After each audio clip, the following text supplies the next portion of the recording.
con un sistema di citazioni e metatesto che mi ha ricordato un po' la struttura del saggio strutturalista, un po' in questo senso, no? Cioè citare un fatto, riprendere la fonte, ricriticare la fonte, riprendere... Ed è un libro che si legge anche molto facilmente, perché una volta che si capisce, ci vogliono poche pagine, qual è lo spirito, si entra in un mondo che, almeno per me, che ho sempre vissuto nel meridione della Sardegna, è un mondo nuovo, perché si trova di fronte a una realtà gallurese, olbiese, e poi che io non conoscevo, perché io sono nato nel 1960, quindi sono cresciuto con il boom economico della Gallura, quindi non mi ricordo che si andava al mare in Gallura ed era ancora tutto semi-deserto, però qui rientra in una...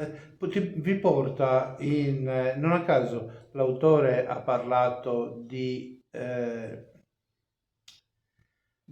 cultura corso-gallurese. Sorrido perché ho sposato una donna di origine corsa, quindi per quello siamo molto legati, e mi sembra di ritrovare l'atmosfera, per esempio l'atmosfera gallurese pre-boom economico, la si trova molto nella zona incontaminata della Corsica, che è a nord di Bastia, no? Quello che è nella pianta il ditone, no? Per così detto, e a nord di Saint-Florence, per intenderci. Per cui, siccome innanzitutto iniziamo, come si dice sempre, dall'inizio, perché è meglio iniziare dall'inizio, quindi com'è nata questa idea di questo testo e questa prima esperienza editoriale? Raccontaci un po', dai.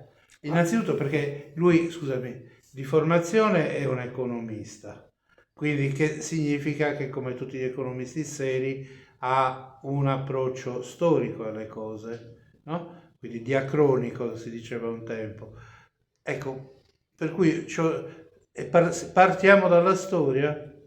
Dimmi un Sì, po'. sì, allora non primissima fatica, diciamo fatica di un certo rilievo, perché ho fatto delle piccole pubblicazioni per la Prologo, ma si trattava di piccoli riferimenti storici, libricini da 16 pagine che ogni anno facciamo e regaliamo ai bambini del paese di Ala dei Sardi, perché io sono di Olbia, però i miei genitori sono di Ala dei Sardi, quindi culturalmente mi sento affine alla cultura del Monte Acuto e quindi di Sì. Ala dei Sardi.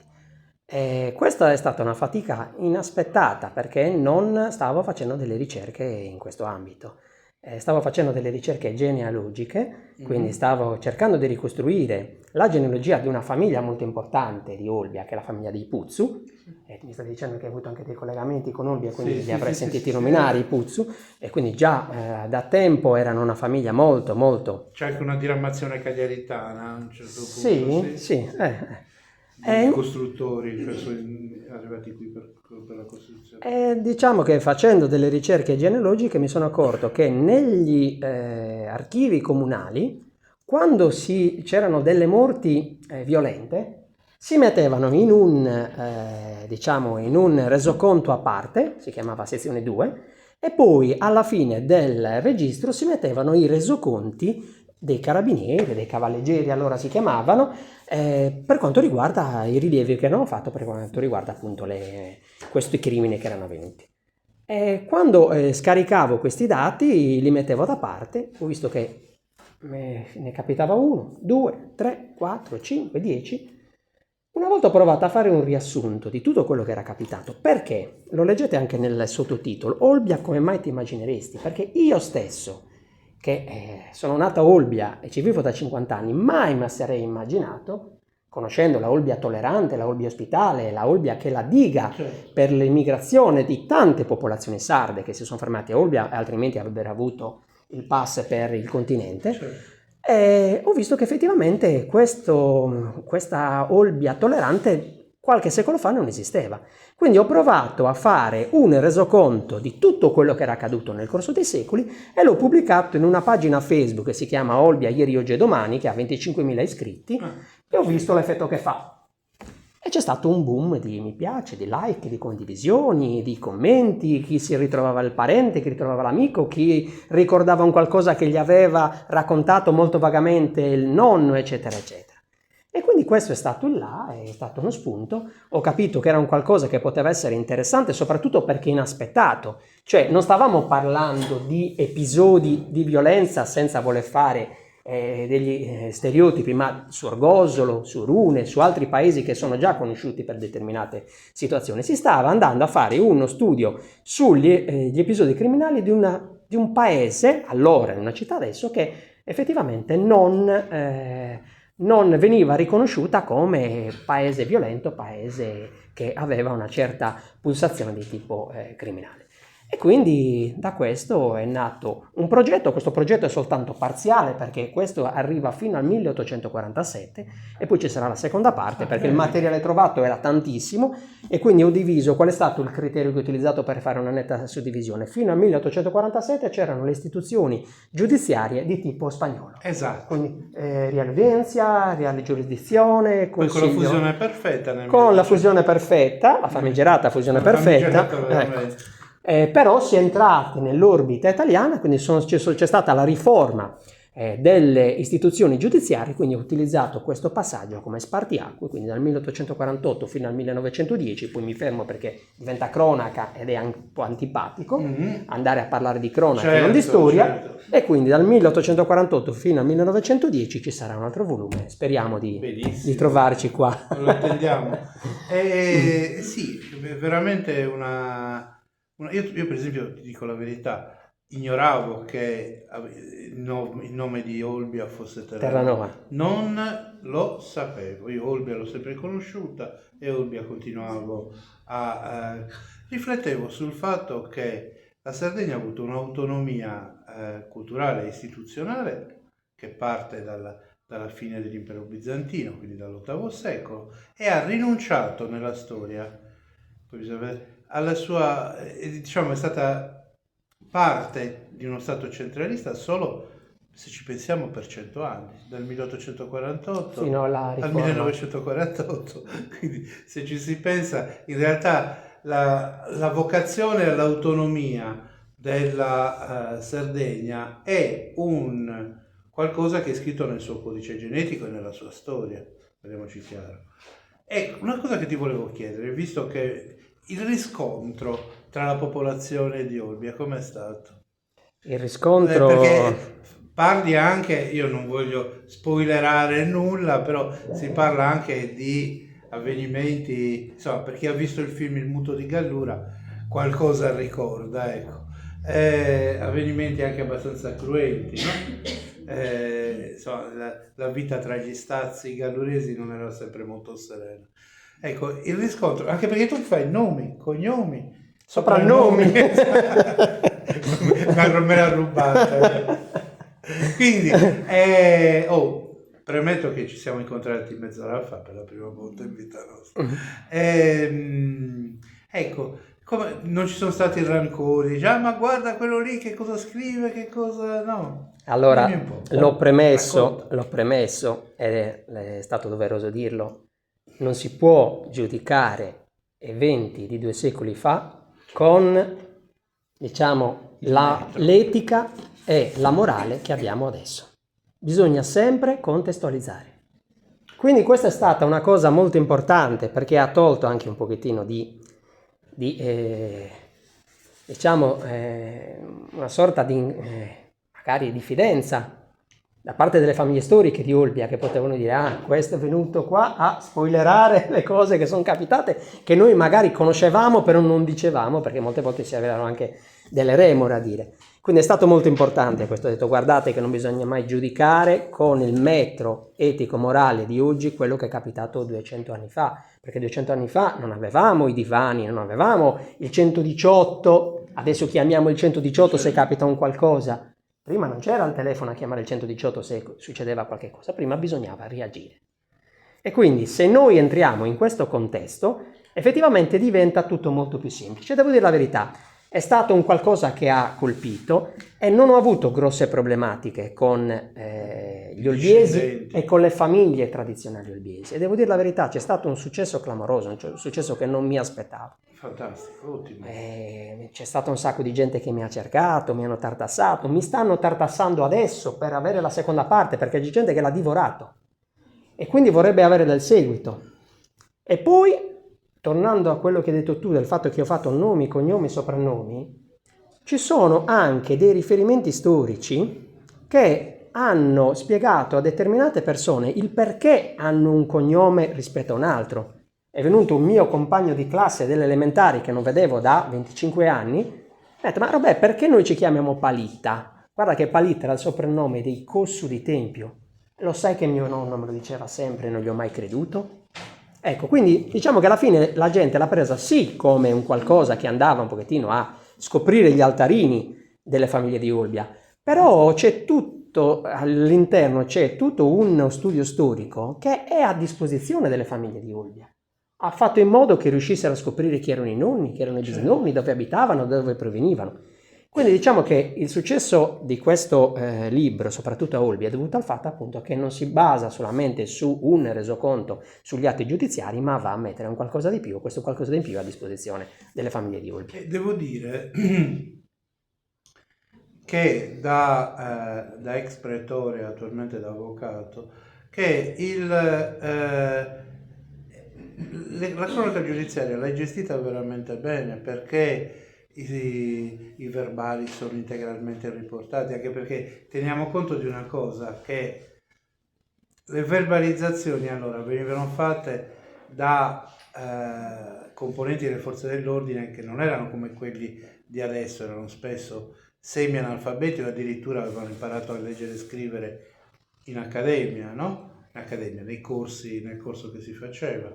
E teniamo conto anche di una cosa, come giustamente diceva l'autore, che oltre che l'etica è cambiato proprio la presenza dello Stato, cioè o delle istituzioni, chiamiamola così. Non a caso, se ne parlava prima, Pigliaru padre, Pigliaru il grande, chiamiamolo così, essendo allievo di Santi Romano, teorizzava il fatto che non potesse esistere uno spazio giuridico vuoto, no? Quindi là dove le leggi dello Stato o delle istituzioni non c'erano o non venivano applicate, nasceva quella che poi lui, genericamente poi molto più articolato, il discorso ha chiamato vendetta barbaricina. In realtà è un atteggiamento di, potremmo chiamare, adesso si chiama ordinamento giuridico molecolare, no? Locale, che diciamo in qualche modo supplisce alla mancanza di un ordinamento giuridico. E questo ti volevo chiedere: tu hai, visto che hai scoperto questa gallura originaria, questa gallura non turistica, ti sei fatto un'idea se c'è un carattere originario dei galluresi? Esiste un carattere originario, un qualcosa, come si dice, quello, il cagliaritano è Salace tendenzialmente vive in una città popolata da ladri, oppure lì invece, ecco, hai fatto uno studio, a me sembra di sì, però vorrei che rispondessi tu, uno studio di tipo antropologico sul carattere dei galluresi e in particolare dei terranoesi. Allora, a parte dirti che quando ho messo i verbali ho riportato anche gli errori Sì, che facevano. E sei stato estremamente Quindi corretto. una T, una doppia T quando non... li ho fatti proprio in maniera senza aggiungerci niente, senza correggere nulla. Quindi per tornare al discorso che molte volte erano delle persone che avevano imparato l'italiano durante i corsi che facevano prima di diventare forze dell'ordine. Per quanto riguarda il carattere del terranovese, qua bisogna fare una distinzione, perché allora oggi Olbia assieme all'Uras è l'unica comunità della Gallura dove non si parla il sardo corso, non si parla il gallurese. Esatto. Perché? È Perché un'isola linguistica sono lagudorese. un'isola linguistica logudorese all'interno della Gallura. Così diceva Corrado Augias, che è uno dei luresi più illustri. Uno e l'altro. Sì. Sì, anche Bortigiadas. Anche Bortigiadas era un enclave logudorese, poi ho parlato con persone di Bortigiadas, è l'unico. Emiliano Deiana su questo. Emiliano Deiana. Allora l'ho chiesto a Emiliano Deiana, mi ha detto ci sono ancora determinate parole che derivano ancora dal logudorese, nonostante ormai sia stato completamente soppiantato. L'ultimo, diciamo, parlante sardo a Bortigiadas è morto negli anni 90, adesso ormai si parla completamente gallurese. Per tornare a bomba, quindi Olbia ha conservato delle peculiarità rispetto al gallurese. Perché? Perché si è conservato la lingua? Perché in quel momento faceva in modo che il gallurese non entrasse all'interno della comunità olbiese. E dico anche perché ho parlato anche con gli anziani di Olbia. Il gallurese era vendicativo, riportava la cosiddetta vendetta corsa, che tu avrai sentito parlare, no? E la temo. Ecco, e io ho parlato con degli olbiesi, mi dicevano il gallurese stava sempre sul chi va là. E quindi l'olbiese, il terranovese, siccome non si fidava di persone che bastava uno sguardo e reagivano, allora cercava di tenere lontani i galluresi. Nel testo c'è una parte che magari molte persone ci passano sopra e non si rendono conto del dettaglio antropologico, dove si chiede a un testimone, la strada dove si è manifestato questo atto criminale. E lui dice, non è strada reale, perché chiedevano stranamente se era sempre strada reale, non sono mai riuscito a capire come mai. Comunque una delle domande che facevano gli inquirenti era, dove è avvenuto l'atto? È strada reale? E quindi dicevano, no, non è strada reale, è la strada che porta alla Gallura. Cioè la strada che porta alla Gallura, non è che loro si sentivano all'interno della Gallura. Questa è una strada che porta verso la Gallura. Questo vi fa capire la netta distinzione che aveva il terranovese rispetto agli altri galluresi. Dunque, l'economia del terranovese era principalmente marina o no? Inizialmente era agricola. Poi piano piano, quando c'è stata la crescita del porto, quando c'è stata la crescita anche del paese, è diventato un pochettino più mandrone, diciamo, dai? Mm-hmm. Ecco, diciamola proprio. È lì, in quel momento, che c'è stato l'accesso alle campagne dei galluresi, perché sono scesi da Tempio, da Calangianus, hanno colonizzato tutto l'entroterra di Olbia e poi piano piano, con la caduta delle remore, si sono sposati i terranovesi con galluresi e quindi adesso c'è una situazione sostanziale dove certe famiglie parlano il logudorese, certe famiglie parlano il gallurese. Quindi adesso c'è una sorta di melting pot, però prima effettivamente c'era una netta separazione. Un rapporto con l'entroterra molto critico. Molto Sì. Da città fenicia un po', dai. Sì, io ho sentito persone, per esempio c'è una località che si chiama Teggia de Zambene, Filippo la conoscerà perché lui è olbiese come me, e i più anziani mi dicevano lì c'era la demarcazione. Se i galluresi provavano a superare quel limite succedeva qualcosa, infatti il nome è evocativo, Teggia de Zambene, sì. Roccia del sangue.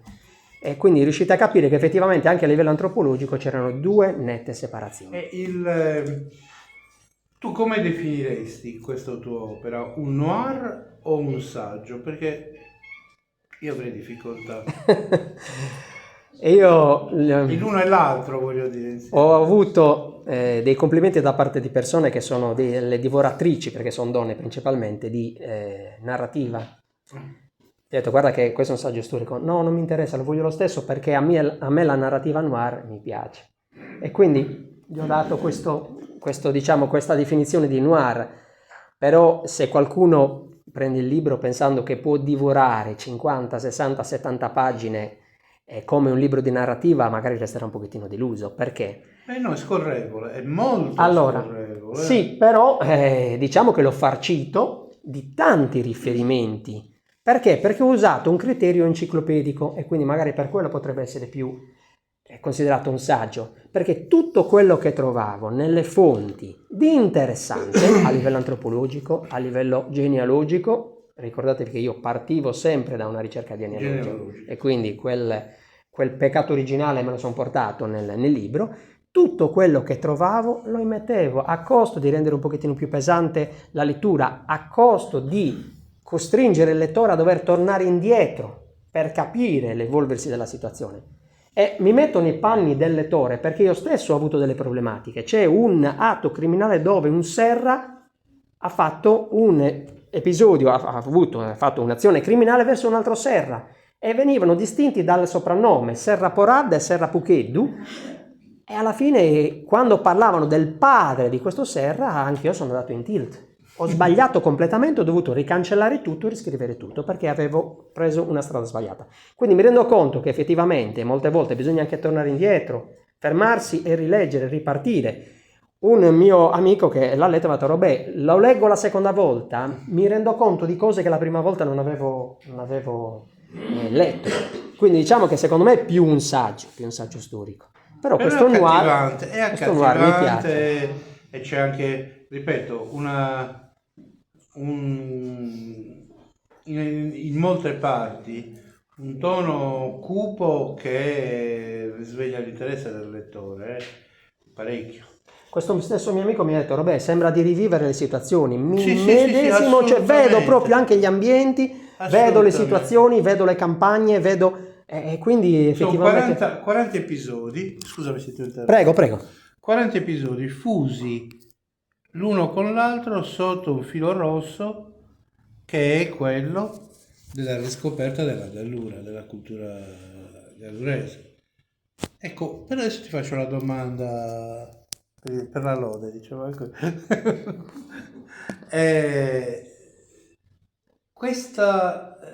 Questi conflitti, questo tipo di contrasti che ci sono stati, via dicendo, cioè che riviviamo in questo libro, in che modo sono legati alla politica o ai conflitti sociali di allora? Conflitti sociali.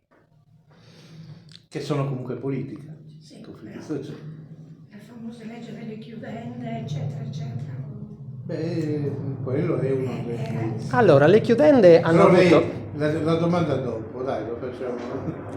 Se no l'autore perde il filo. Io sono gallurese, quindi. Lei signora? Stangoni? Sono No. di Varese. Ah, di Badese, sì. Tutti stangoni, eravamo tutti stangoni, poi ci hanno diviso, ci davano un soprannome per distinguere. In Gallura il soprannome è un'opera d'arte. Via dalla Corsica, convinti che fossero di origine corsicana, invece siamo toscani, di origine toscana. Stangoni? Stangoni è marco di fabbrica, e Aggius e Badesi sono quasi tutti Stangoni, il 70% sono Stangoni. Allora, la legge delle chiudende ha avuto delle problematiche soprattutto all'interno della Sardegna. Olbia non ci sono stati grossi problemi. Però Scusi, se no diventa un dialogo a due, capito? È una presentazione. allora, Mi perdoni se mi intervengo. No, niente, ehm, sono venuta apposta per sentire. allora, diciamo che inizialmente, nel lasso di tempo che io ho preso in considerazione, tutti gli atti criminali che si manifestavano avevano una valenza politica. Ritorniamo a parlare della famiglia di Puzzu, che era la famiglia più forte. Si erano imparentati, per tornare alla Gallura, con la famiglia di Luras dei Bardanzellu, che poi erano Addis, soprannome Bardanzellu, e si hanno portato E poi sono su diventati Stivinzu, Bardanzellu. E quindi un collega di Olbia. Sì. E quindi alla fine si era creata questa potenza, e in Sardegna si dice che... Bardanzello vuol dire razziatore. No, Bardanzello è il Barrancello. Ah, ecco, perché... Quindi molto probabilmente era uno della famiglia Addis e dei Barrancelli. Hai fatto bene a dirmelo, perché avrei detto che invece era un derivativo di Bardana, capito? Ok. Barranzello, quindi questo era un signore, si chiamava Addis, Barranzello era Barrancello, quindi hanno messo Barranzello e poi si hanno portato. Apro una parentesi, quando andavano via dal paese di origine e andavano in una realtà nuova, molte volte i galluresi, e questo è tipico dei galluresi, non davano il cognome vero, ma davano il cognome d'uso, perché non si volevano far riconoscere, molte volte stavano scappando da delle problematiche. E quindi quando andavano in una nuova realtà non davano il cognome, ma davano il Anche cognome d'uso. perché ricordiamoci che fino al rafforzamento delle istituzioni sabaude dopo il 1848, gli unici registri anagrafici erano i registri parrocchiali. Col Concilio di Trento. Esatto. quindi la prima anagrafe anche molto longeva in Sardegna è stata, adesso per esempio per gli usi civici si ricostruisce la genealogia proprio con la base dei certificati parrocchiali, ecco perché l'Archivio di Stato diocesano in tutta la Sardegna, in tutte le 4 diocesi della Sardegna, è qua, no, 4, non sono 4. Infatti ho fatto la provincia. Lapsus provinciale e ormai più neanche perché sono 8 ormai. Comunque quante sono? È un archivio prezioso, ecco. E quindi stavi dicendo? Niente, quindi si crea questa famiglia molto potente alla quale cerca di dare contrasto qualche altro, diciamo, nobile decaduto, no? Ma non sono nobili come li conosciamo adesso, sono i nobili di campagna, no? I donnu, quando li chiamavano donnu. E quindi si creano dei conflitti, e questi conflitti vanno a finire anche malamente, con eccidi, non soltanto con omicidi singoli. Cioè a un certo punto a Terranova, a Olbia, in piazza scendono i 2 schieramenti e si ammazzano l'uno con l'altro.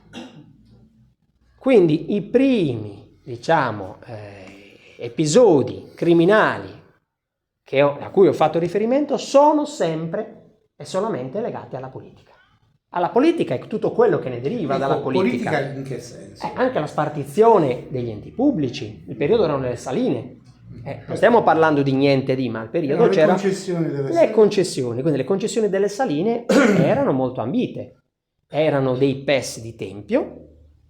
I terranovesi, questo ve lo spoilero perché è una cosa bella da sapere, non andavano a lavorare per conto dei tempiesi, quindi non riuscivano a farli lavorare. Il marchese PES di Villamarina, la sua famiglia aveva degli inservienti a Terranova e non riusciva a convincerli a farli lavorare. E quando lavoravano si portavano via il sale e se lo vendevano di contrabbando. E quindi alla fine devono rinunciare a questa concessione perché non gli portava soldi, avevano delle immensità in termini di ricchezze e quindi hanno dovuto tagliare i rami secchi e quindi automaticamente sono state prese, acquisite dai PES e dai Bardanzellu. Prima dai Bardanzellu, perché? Perché i PES erano una famiglia potente, però non avevano delle persone, cioè non erano studiate come si dice, no, i Bardanzellu erano tutti notai. I Puzzo erano forti, però non avevano delle personalità a livello di conoscenze. E quindi all'inizio lasciano andare avanti i Bardanzellu, poi prendono mano e acquisiscono tutto. Chi vuole contrastarli deve andare a scontrarsi con loro. Ed ecco che i primissimi episodi di cui si parlano sono sempre legati alla politica o alla spartizione. È la politica più brutta, diciamo, la spartizione della cosa pubblica. Oggi si direbbe lottizzazione politica, ecco, questo è. Che era poi anche in un mondo, ci tengo a ricordarlo, come era quello pre-movimenti operai, diciamo così, no? La differenza tra un politico e l'altro non era di natura ideologica o di impostazione, era semplicemente delle clientele. Non a caso si diceva che in Italia ci fossero 600 allora, no? 600 deputati e 600 partiti, perché ogni collegio uninominale faceva capo a se stesso sostanzialmente, e quando veniva spodestato da uno che aveva raccolto più clientele ma aveva le medesime idee, anche perché la differenza, ripeto, fino alla nascita del movimento operaio, la differenza tra destra e sinistra era se le origini d'Italia fossero risorgimentali o monarchiche, sostanzialmente erano questa la cosa. Ecco, quindi, ma hai avuto difficoltà? Io sono rimasto stupito, devo dire la verità, dalla messe di fonti che c'è. Hai avuto difficoltà, hai frequentato archivi? Quindi, per esempio, gli atti giudiziari, dove li hai trovati? Allora, gli atti giudiziari, sono curioso di sapere questo. Logicamente fino al 1848 il punto di riferimento era la Reale Udienza, certo. E quindi si trovano all'Archivio di Cagliari. Archivio di Stato. Archivio di Stato di Cagliari. Sonnino. Sì, Piazzale Lippi. E dopodiché sono dovuto andare a Sassari, perché poi si sono creati i tribunali, le corti d'assise, no? Ecco, quindi il cambio delle istituzioni giudiziarie e sono andato a Sassari, però lì ho avuto più difficoltà. Per vari motivi. Innanzitutto a Cagliari gli atti vengono messi in ordine cronologico, quindi la rilevazione dell'atto criminale, il sopralluogo, il medico che va a fare la visita, l'analisi del luogo da parte di periti, molte volte erano cacciatori per esempio, e poi si fanno tutte le testimonianze e poi c'è questo si crea il fascicolo giudiziario, si porta all'udienza e poi c'è l'atto di sentenza da parte del giudice. A Sassari è un pochettino più difficoltoso perché Come mai? per certi atti non si trovano le sentenze. Per certi atti si trovano atti criminali, no? Stiamo parlando, si trovano le sentenze e non si trova tutto l'evolversi delle indagini. E quindi mi sono dovuto limitare a scrivere soltanto il resoconto finale. Per certi atti non si trova nulla perché come sono state portate tutti i fascicoli dei vari tribunali, questi sono fine 1800, inizio primi 900, non si sa dove sono andati a finire. Però attenzione, adesso ti dico, io anni fa ho scritto un romanzo che si svolge nel periodo della peste, o meglio immediatamente. Tieni conto di una cosa che io non sapevo, che documentandomi per 10 anni a Sassari non ci ha abitato nessuno, è stata abbandonata per il periodo della peste, perché sì. è stata la città più distrutta di tutte. È arrivato da Porto Torres la peste. Sì, esatto, quindi... perché lì ha colpito chi dice da Porto Torres e chi dice da Alghero, perché i primi casi effettivamente erano gli alghesi che però potevano essere venuti da Porto Torres, però la città era stata assolutamente peggio della Cagliari della seconda guerra mondiale, dove comunque qualche migliaio di persone per dovere doveva rimanere. Per Sassari per 10 anni è stato abitata, come dicevano le cronache degli spagnoli di allora, solo da cani. Anche perché c'era stato un negazionismo, c'era qualcuno che diceva che non c'era da preoccuparsi. I Don Ferrante locali. E quindi poi è stata un'esplosione, quindi la gente è dovuta andare via. Perché la peste in Sardegna è scesa gradatamente. Quando è arrivata a Cagliari si è chiusa, ha fatto un cordone sanitario, tanto è vero che ha spostato tutti i malati a Santeria, dove è il lazzaretto odierno, no? Quindi diciamo che quando, a parte il fatto che era la sede del viceré, però quando è arrivata la peste a Cagliari e lì è stata cambiata totalmente l'economia della Sardegna, che è passata da agricola a agropastorale, perché non c'erano più per l'agricolo le persone sufficienti per poter seguire l'agricoltura. Ecco perché intere zone sono state, cioè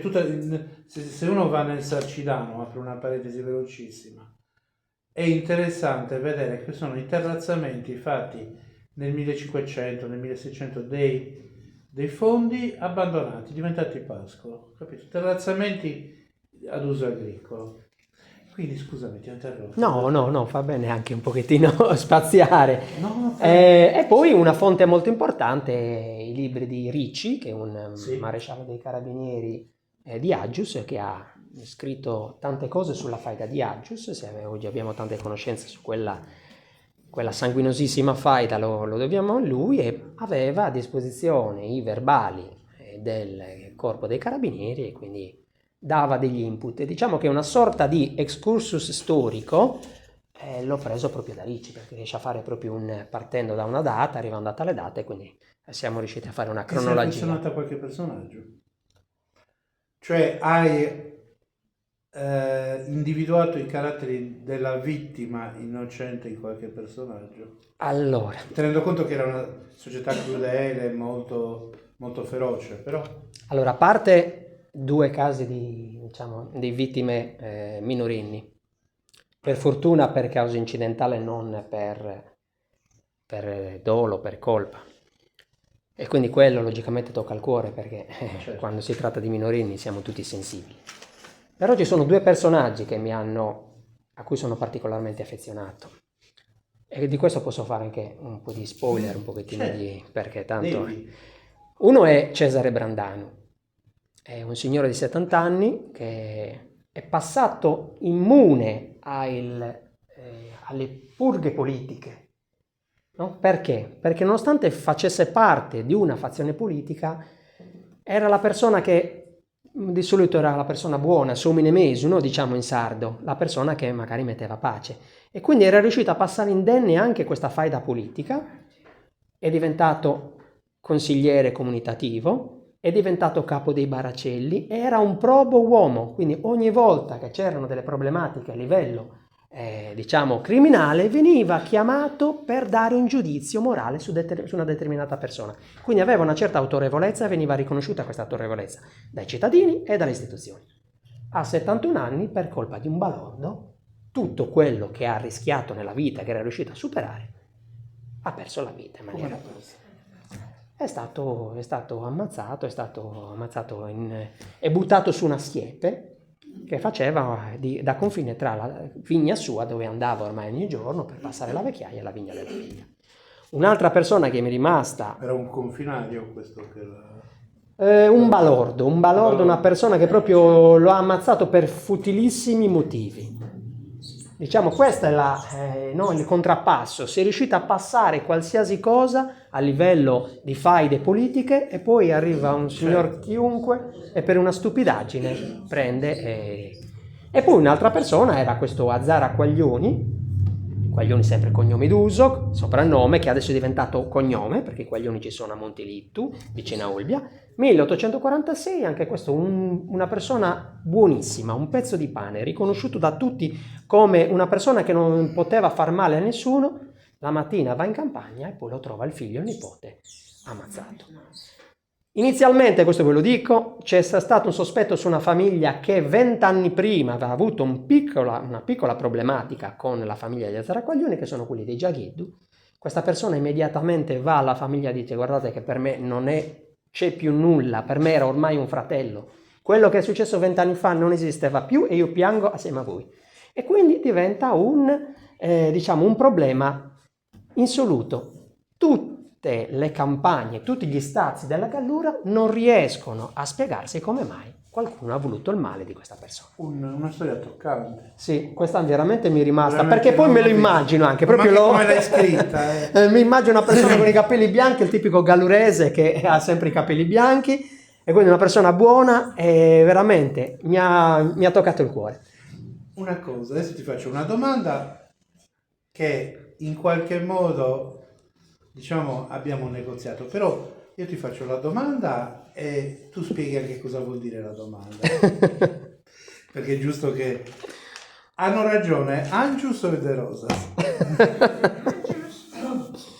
Allora, spieghiamo. La prima parte del libro vado a dare una valutazione, no? Certo. Prima stavamo parlando dell'aspetto antropologico, Certo. Ecco, del gallurese io mi sono soffermato più sul terranovese perché ho detto che c'è una netta distinzione tra terranovese e gallurese, e il terranovese ci tiene, Il terranovese ci tiene. E per dare una valutazione, soprattutto da parte di chi non conosce l'ambiente, no? Quarto è lontana da Olbia, non potete conoscere le caratteristiche che vengono riconosciute. Ho fatto delle descrizioni di due personaggi che sono Vittorio Angius, che ha scritto per il dizionario del Casalis, e Francesco De Rosa. Però io scrivo De Rosas, Sì. perché il cognome era De Rosas e io sono una persona e voglio rimanere sempre con l'aspetto storico, quindi lui non sarà contento perché si aveva coniato il cognome De Rosa. Però forse eravamo in un'epoca in cui italianizzare forse era bello, era chic, e quindi ci si italianizzava anche i cognomi. Esistono i De Medist per questo. Ecco. E quindi io riporto a De Rosas, e anche lui dà delle valutazioni sul carattere dei terranovesi. Chi ha avuto più ragione? Diciamo che Angius ha una visione un pochettino più distaccata, e questo può essere un bene e un male. Un bene perché non si fa condizionare, un male però perché non riesce ad entrare nell'animo del terranovese, cosa che invece riesce a fare De Rosa. De Rosa magari si fa condizionare dal fatto che anche lui è olbiese, però non più di tanto, perché esprime delle caratteristiche positive, no? L'orgoglio dell'olbiese si vede quando lui dice: nonostante tutti dormissero nello stesso letto, perché purtroppo prima si dormiva in famiglia nello stesso letto, mai a Terranova ci sono stati degli scandali, cosa che magari succedeva nei paesi vicini. Quindi qua si vede l'orgoglio. Però quando deve parlare male del terranovese e sottolineare delle caratteristiche negative, lo fa senza nessun problema. Quindi rimane una Attendibilissimo. Ecco, questo Attendibilissimo, sì. per questo è ecco. Bene, sono le 7 ed è il momento delle domande, quindi la signora Stangoni si può sbizzarrire, si può Io stavo scatenare. parlando delle chiudende, perché ho conosciuto un mio bisnonno che si interessava tipo avvocato nelle decisioni, eccetera. Alzi la voce. Mentre veniva dall'Isola Rossa, da Montego, è stato ammazzato e lui è tornato a Varese col bambino nel cavallo, cioè attaccato al cavallo, è morto, ma lui è morto. Dopo tanti anni, dopo indagini e cosa, si è saputo che era un sicario mandato, ma non il sicario che non c'entrava niente. Il mandante? Il principale. Il principale delle chiudende, perché più si chiudevano terreni, più diventavano ricchi. E questi a fine 800. Certo. Sì, allora tenete conto che l'editto delle chiudende non è immediatamente operativo, no? È del 1820. Sì, sì. Però poi passa qualche decennio prima di diventare diventare operativo. Nel frattempo si creano degli eserciti. Sì. I principales acquisiscono dei personaggi senza scrupoli, tra cui dei sicari, si creano un esercito e incominciano a chiudere. No? Tancasa, patasa ferra, si su quello vede in terra, si la insera pure. No? Ecco, è lì che si creano delle conflittualità, però le conflittualità di questo tipo sono soprattutto all'interno, nei paesi dell'interno oppure nei paesi della Gallura, diciamo più agricola. Parlo di Trinità. Olbia nel 1860 l'Olbiese aveva già abbandonato più o meno le campagne, si era dato già più a cose meno attaccate alla campagna e lì c'era stato, come ho già detto, l'assalto alle campagne da parte dei galluresi. I galluresi erano micidiali, c'è uno scritto del 1500 nella quale i reggenti del Monte Acuto, del Ducato del Monte Acuto, ringraziano la popolazione di Berchidda per aver fronteggiato i galluresi, perché dice se non ci fosse stata la comunità di Berchidda, i galluresi avrebbero invaso tutto il Monte Acuto. San Teodoro è gallurese. San Teodoro è l'ultimo eremo, diciamo, della Gallura, si parla di Perché poi Gallura di inizia la Ovidio, baronia. perché poi inizia la baronia, però anche lì ormai Budoni viene considerato Gallura quando invece è baronia. Padro è considerato Gallura quando invece è Monte Acuto. Berchideddu, se uno dice a un olbiese Berchideddu è Monte Acuto, dice no, Berchideddu è Gallura. Perché? Perché è stato completamente sommerso da calangianesi, quindi adesso c'è una cultura, una lingua, modi di fare, modi di essere completamente galluresi. Però Berchideddu sottostava alla diocesi di Ozieri. Quando bisognava andare a fare un certificato per sposarsi, quelli di Berchideddu non andavano a Tempio, andavano a Ozieri. È Monte Acuto, però c'è stata un'invasione. I galluresi, quando c'era da chiudere, quando c'era da prendersi i terreni, erano fortissimi. Tutta la zona di Porto San Paolo era di Olbia, l'ha persa per Tempio e poi è diventato Porto San Paolo. Tempio arrivava fino a Posala i terreni. Tempio un periodo è stato il territorio più ampio di tutta l'Italia.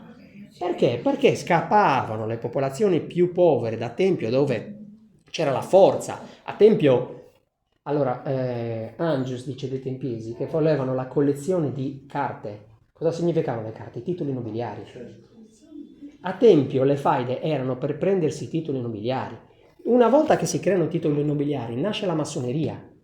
A Tempio erano tutti massoni e quindi si spartivano, come stavamo dicendo prima, la res publica. Perché sì, come tu mi insegni, per entrare nella massoneria bisognava passare prima per l'ordine mauriziano e quindi Cavaliere di San Maurizio. Esatto, quindi bisognava avere un titolo vero o posticcio nobiliare. Sì, si andavano a cercare, qualcuno aveva, per il PES, qualcuno aveva detto che erano discendenti dei Leonora Arborea, dei Lacon. Sì. Perché? C'è ancora chi lo sostiene. Sì, c'è gente che lo sostiene. Perché? Perché bisognava crearsi un pedigree e poi andare a chiedere al regnante a Tempio, durante il periodo tra gli spagnoli, gli austriaci e i Savoia, quindi 1710-1720, c'erano le fazioni che andavano a chiedere agli austriaci, agli spagnoli e ai Savoia, quindi c'erano i filo spagnoli, i filo austriaci e i filo savoiardi, ognuno di loro andava a chiedere il titolo nobiliare.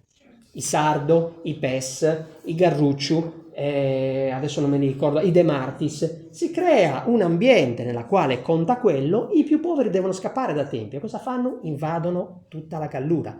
Palau, Santa Teresa, Arzachena, Olbia non li fanno entrare, bypassano Olbia, Porto San Paolo, San Teodoro fino a Budoni. Le frazioni più settentrionali di Budoni parlano in gallurese.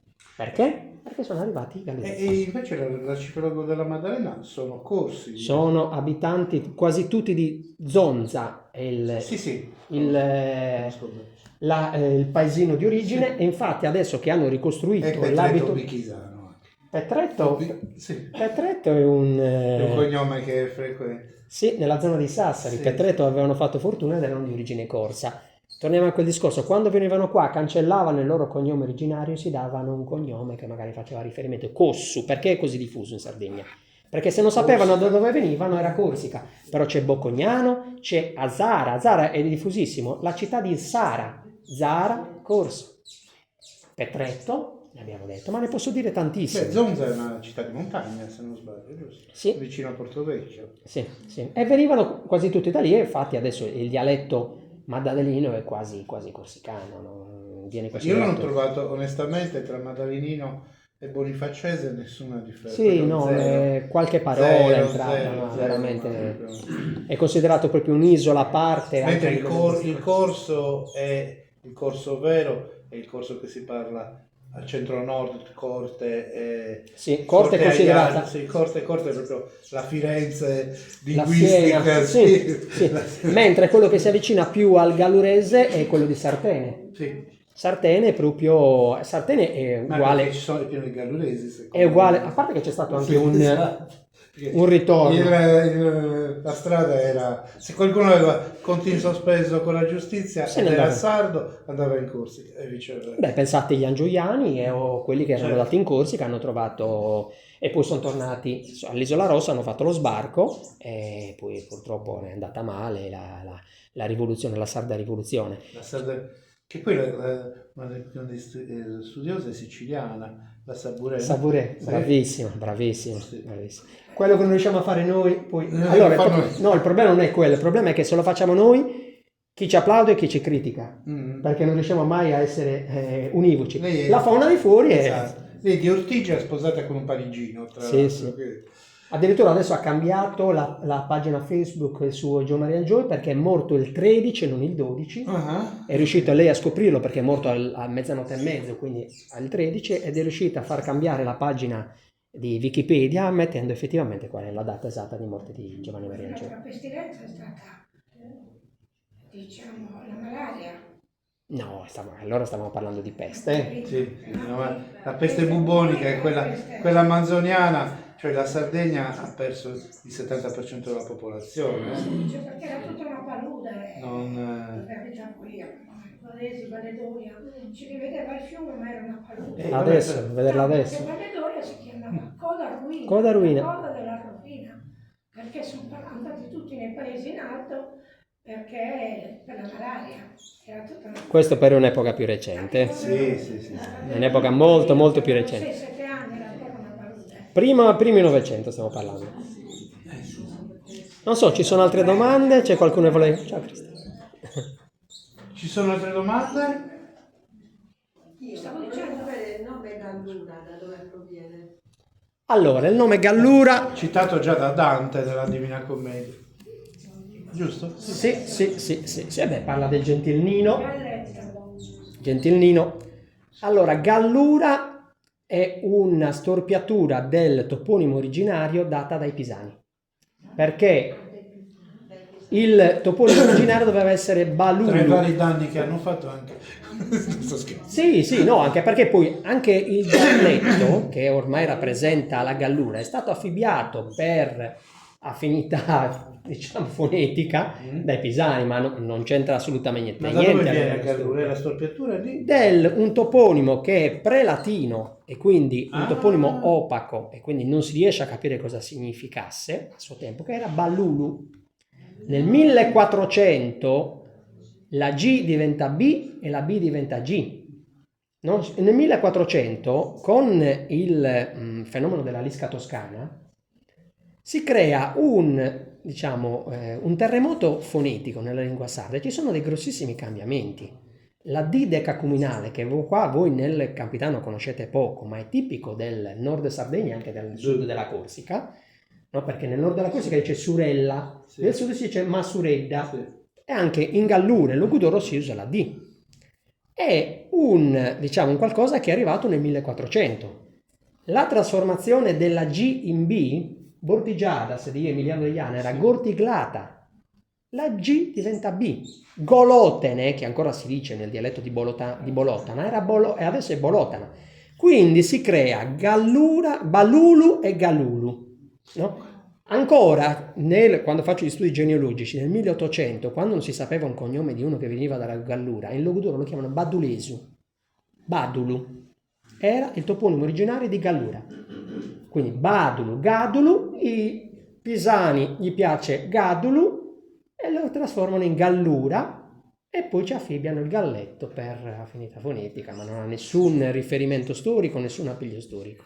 Diciamo che c'era molta falcineria. Non compare nei gonfaloni il gallo, compare? Sì, Compare. quasi tutti i comuni della Gallura e anche oltre, perché si fa riferimento anche alla Gallura giudicale, quindi Lodè, che non è nella Gallura storica, ha nel suo gonfalone il galletto della Gallura. Budoni idem e anche qualche paese, forse anche Galtellì. Era diventato il simbolo, però ripeto, non c'è nessun riferimento storico Col gallo. Col gallo è Originario. quando c'è una sostituzione toponomastica o anche onomastica da parte di persone venute dal continente, è quasi sempre casuale, no? Per affinità. Pensiamo a Maluentu, mal di ventre, anche se lì ormai ancora, adesso c'è stato un revisionismo, forse mal di ventre esisteva anche nel 1600, quindi no, quella ricostruzione non vale più, però come vedete, no? Maluentu che significa vento cattivo, e poi si trasforma in mal di ventre che non ha nessun riferimento. È come Golfaraci che era il Golfo dei Granchi, no? Anche lì c'è... Non è sicuro. Non è sicuro. Anche lì ranci non esiste in gallurese. La signora me lo conferma, non esiste la parola ranci. Anche lì molto probabilmente in un'interpretazione. Adesso, visto che l'abbiamo preso il discorso, lo chiudiamo. C'è la località Sosaranzos, tra Olbia e Golfaranci. Il golfo lì veniva chiamato Gulfo de Sosaranzos ed è stato trasformato, italianizzato nel Golfo degli Aranci. Cosa sono Sosaranzos? Perché qualcuno dice sì, ma quella non è zona di aranci. Quelle palline di alghe che si creano nella spiaggia, che sono rossicce, arancioni, nel dialetto olbiese vengono chiamati Sosaranzos. Perché da noi chiamano patate di Le alghe. Roberto, Sono delle io ero alghe. convinto che fosse per i granchi, il golfo degli Iranci. Come stava dicendo lui. Scusate. Sì, stavo dicendo quello. Ero Perché... convintissimo. È una leggenda che si è diciamo, stratificata, però se tu parli con un gallurese ti dice ranci, in gallurese non significa nulla. Non significa nulla, quindi... No. Gallurese si dice ganciu forse, come si dice in gallurese granchio? Ganciu forse, ganzu in terranovese, quindi per analogia penso... Però è completamente... Anche perché i primi scritti di La Marmora, Alberto La Marmora che ha fatto creare Golfaranci nel 1835 con la prima rilevazione, lui parla della località Gli Aranci, quindi Sosaranzos, gli Aranci, poi Rada degli Aranci, Seno degli Aranci, Golfo delle Aranci, Stretto degli Aranci, quindi si crea tutta una diciamo toponomastica derivata, però l'originale è Sosaranzos italianizzato in Gli Aranci. Alberto La Marmora, quindi più attendibile di quello. Un passo gustosissimo del memoriale di La Marmora che andava, non mi ricordo, in un posto in Gallura per fare il rilevato e diceva mi manda il re, la conosci quella? Ascolta, sai che paese è? Che paese? Alla dei Sardi, il paese dei miei genitori. Alberto La Marmora, 1926, aprile 1926, 1826, scusate, No, non ricordo. deve andare a Nuoro, passa per Ala di Sardi. Qua ci sono, adesso Filippo è di Olbia, però anche lui ha le origini Ala di Sardi, lui è di Ala di Sardi, Cristina di Ala di Sardi, Raimondo è di Ala di Sardi. Quindi abbiamo una passa. Circondati da là dei Sardi. Sì, sono venuti in forze. Vecchia battuta di Brooks. No, è proprio una cosa stranissima che ti è rimasta impressa, guarda che coincidenza. Sì, hai visto? Passa per Ala dei Sardi e ha un diciamo una sorta di ordine del re, Patente, lettera ecco, patente. con la quale chiede 2 cavalli perché i suoi erano sfiniti e di essere rifocillato e un alloggio per dormire perché il giorno dopo deve continuare per Nuoro. Va dal sindaco di Alà, Giovanni Pisano, un capravo, a parte che trova i vetri rotti, no? Quindi dice qua veramente Quello in molti comuni. arriva il prete senza collarino, quindi sembrava uno dei peggiori e va dal sindaco e dice: questo è l'ordine del re, mi devi dare 2 cavalli e mi devi dare l'alloggio perché domani mattina parto. Il re gli dice, il sindaco gli dice: no, io non riconosco questo ordine, ma questo è l'ordine del re, ma a me non mi interessa, io ricorrerò a Madrid. Sì. 1800. La frase completa è: il nostro re si chiama Filippo e ha 300 anni. Ricorrerò a Madrid. Perché Allora, dal dopo Carlo erano tutti Filippo. Filippo II, Filippo III. Lui ha dormito in un piccolo angolino. Remo, dove c'è il bar Giovanni Mette, lì di fronte c'è quell'angolino. Lì ha dormito, infatti quella via si chiama Via la Marmora, quindi gli alaesi poi gli hanno dato il nome. Alla fine per Per cercare di ovviare, gli hanno dato il nome. E il giorno dopo ha preso un ronzino con un ragazzo che lo doveva portare, era talmente affamato e magro che alla fine ha dovuto far salire il ragazzo nel ronzino e lui andare a piedi. Però io da alaese devo un pochettino giustificare questa cosa che il sindaco non... Sì. E ve lo dico perché. Fino al 1861 c'era il regime feudale e tutti i comuni pagavano le decime e i donativi al re di Spagna. Anche se ormai la Sardegna era diventata italiana. Quindi loro il riferimento ai signori spagnoli ce l'hanno sempre avuto finché non è stato eliminato il regime feudale. Quindi la Marmora è stato molto duro e aveva storicamente ragione. Però io una sorta di giustificazione al sindaco di Alà, non perché sono alaese ma perché è così, gliela devo dare. Il riferimento era con la Spagna, c'era ancora ed era ancora molto forte. Beh, anche l'abitudine, parlo anche per me, di mantenere talvolta il doppio cognome e via dicendo. Sì, ma anche negli atti il doppio Sì, cognome... Io col doppio cognome ce l'ho, sono nato così, ce l'ho all'anagrafe, quindi non... Sì, veniva messo, soprattutto per dividere, anche per capire di che famiglia erano. Se c'erano stangoni abadesi bisognava mettere o lo Stivigno oppure il doppio cognome. No, tutti avevamo un soprannome. Sì, lo Stivigno.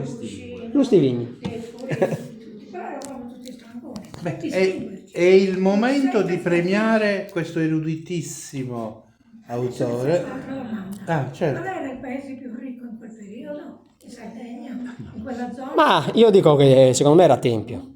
Sì. Beh, Ma secondo me Tempio... Che quando lo chiamano logo d'oro, cosa vuol dire? Anche lì... C'erano 3500 bovini, era un paese... Ma forse come economia agropastorale sì, però Tempio era forte. E ricordatevi una cosa, anche politicamente a Cagliari si parlava del partito dei tempiesi.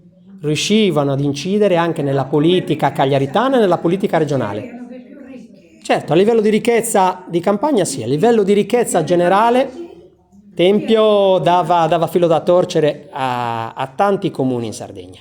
Io ho fatto le scuole medie a Tempio. Ah. Allora era diverso, ma anche adesso un pochino. Adesso è un po' in decadenza, eh? Quando è arrivato Ragacano e lui stavo facendo le scuole medie. Adesso Tempio è molto in decadenza. E salivano tutte con i soldi contanti perché ha pagato a tutti. Non è- Tempio il periodo prendeva in giro quelli di Arzachena, li chiamava Lupastoriu e se ne rideva anche delle inflessioni che avevano, no? La sardadda li chiamava, cioè le inflessioni sarde che avevano quelli che abitavano negli Stazi. E adesso quelli di Arzachena poi glieli fanno pesare, dice adesso noi siamo diventati la perla della Costa Smeralda e voi siete in forte decadenza. Gliel'avete fatta Troppo ricchi, capire a tempo cosa vuol dire. E tenga conto che adesso i tempiesi sono anche un pochettino prevenuti perché quando c'è stata l'alluvione, è caduto il ponte su Monte Pinu, adesso si pensa che Olbia politicamente non voglia la ricostruzione del ponte per fare in modo che effettivamente Tempio si spopoli. E c'è questa leggenda, no? Dice lo state facendo apposta, volete che effettivamente la mattina da Tempio si crea come si dice, una diaspora, tantissimi tempiesi prendono la macchina e scendono a Olbia a lavorare. E quindi Tempio si svuota e Olbia si riempie. La provincia dove ha sede? Tutti e due. Le soluzioni salomoniche. Almeno. Abbiamo 15 capoluoghi di provincia in Sardegna. Olbia, ma non è una grande città. 154.000 abitanti. Quale? Cioè, tutta la Gallura. Rimini ha più di tutta la Gallura come abitanti, ma cosa vogliamo fare? Ecco, Quartu, quanti abitanti fa Quartu? 80, quasi 70.000. Terza città per numero di abitanti. La città metropolitana di Cagliari sono sui 400.000 abitanti Falla tra 10 anni. complessivamente. È vero, Aspetta, è vero. No, scusami, l'Interland. Sì. Non sono quartese però. Beh sì, anche di più, penso, no? No, la città metropolitana come è adesso, che arriva fino a Villanova Tulo, sono presi non sto scherzando, sono presi mezzo Sarcirano, penso che siano sui oltre i 500.000 abitanti. Un terzo dei sardi è Sì, lo si dice che il problema è che Infatti è c'è- megacefala la Sardegna. No, ma anche l'effetto ciambella. Perché però? Perché c'è questa gara stupida dei sindaci a creare, sembra che dobbiamo dimostrare che i nostri comuni crescono e gli altri no. Ah, beh. E adesso Olbia ha grossissimi problemi perché non si trovano case in cui abitare. E invece tu devi incentivare la creazione di un Interland, non possono abitare tutti a Olbia. Io devo dire che 3 anni fa, che sono andato a Olbia per lavoro, per la prima volta ho visto il centro storico di Olbia, perché finora gravitavo sempre zona Porto oppure l'ospedale, però ho parcheggiato finalmente casette Bellino, dell'Ottocento. Sì, molto bellino. bellino. Ricorda un po' il centro storico di San Teodoro con queste casette. Sì, basse. no, sono le tipiche casette proprio della Gallura costiera, tutte colorate, molte, Sì. quindi colori molto vivi. Non so se avete visto Bosa, no? Quelle casette caratteristiche di Bosa. I colori erano così, le case basse, silestazzo e colori molto vivi. Bene.